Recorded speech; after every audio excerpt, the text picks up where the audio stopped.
Hello friends, this is Rajesh Jaiswal again with important topic. एक अभी मैं वीडियो देख रहा था, एक सार्थ इंस्टीट्यूट जयपुर।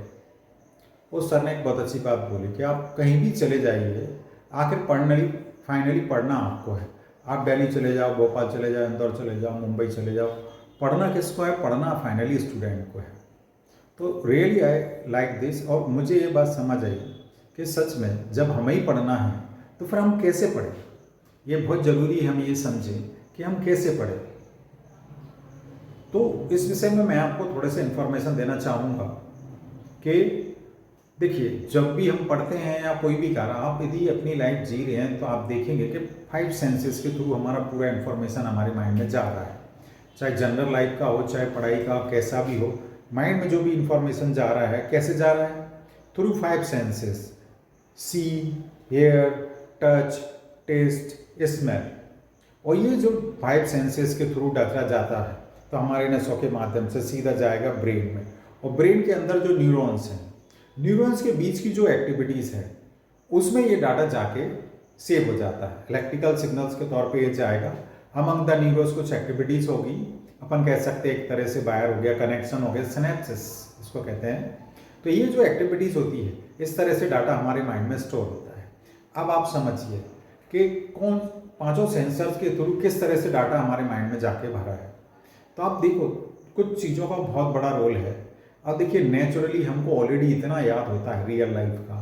आपको पूरी फिल्म की फिल्म याद हो जाती है, वेब सीरीज पूरी याद हो जाती है, सीरियल्स के सीरियल्स माइंड में रहते हैं। तो हम ये समझ सकते हैं कि ऐसा कोई मतलब मेमोरी का प्रॉब्लम नहीं।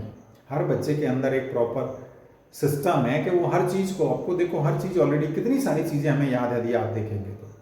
एक्चुअली जो पढ़ने के सिस्टम में यदि हम इन चीज़ों को समझें कि रियल में हमारे माइंड में कैसे मेमोराइज होता है, हम उसको कैसे रिकॉल कर सकते हैं, तो एक बहुत अच्छा आइडिया हो सकता है। तो आप थोड़ा समझिए कि बचपन से जो इन्फॉर्मेशन हमारे माइंड में सेव है, यदि बहुत छोटी एज, इनफैक्ट थोड़ा कह सकते हैं 1 2 3 4 जो ईयर वाले मैटर में है, तो आप देखेंगे सबसे ज़्यादा मालूम कैसे सेव हुआ है? पिक्चर और साउंड के कॉम्बिनेशन से। जैसे फॉर एग्जाम्पल, इवन मैं बोलता हूँ वर्ड तो आपके माइंड में पिक्चर आ जाएगा। मैंने कहा बॉटल, तो बॉटल का साउंड सुनते ही आपके माइंड में फट से पिक्चर आ जाएगा। और आपको पिक्चर दिखाएंगे तो आप देखेंगे फट से आपको एक वर्ड माइंड में आ जाएगा, है ना? Simply glasses.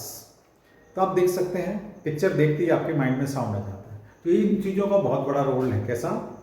पिक्चर और साउंड के कॉम्बिनेशंस। तो that may be the good idea कि यदि आप पिक्चर और साउंड के कॉम्बिनेशंस क्रिएट करें। अगला बड़ा इंपॉर्टेंट मैटर क्या है कि मैंने पाया, क्या जनरली सभी समझते हैं कि बच्चे को कौन सी चीज़ें पढ़ना अच्छा लगती है। तो आप देखेंगे एक बच्चे को इंफॉर्मेशन इजी और इंटरेस्ट है। भाई बच्चे को आप बोलो इजी है, कर ले, दिखेगा ना उसको इजी है तो वो आसानी से कर लेगा, राइट? और यदि हम किन चीज़ों में इंटरेस्ट लेते हैं, तो जिन चीज़ों में वही काम करेंगे ना जिनमें हमें इंटरेस्ट होता है। तो यदि हम इंफॉर्मेशंस को इंटरेस्टिंग बना दें तो that would be the good idea. इसके बाद आप देखें अगला, तो next point is in order. हमारे माइंड में ज़्यादा जो इन्फॉर्मेशन है इन ऑर्डर है, एक क्रम में है उसका। बचपन से देखें तो ABCD, अभी आप जेड तक आप बिल्कुल सीक्वेंस में चले जाएंगे। 1 2 3 you can get the idea. Continue ना, उसका सीक्वेंस है, एक ऑर्डर है। तो I again revise that, picture और साउंड के कॉम्बिनेशंस, इंफॉर्मेशन इजी और इंटरेस्टिंग, और एक ऑर्डर में है, ठीक। अब अगले स्टेप में आप ध्यान दें तो हमारे माइंड में ना बचपन से जो नया इंफॉर्मेशन कैसे ऐड होता है, तो वो थ्रू एसोसिएशन ऐड होता है। कैसे?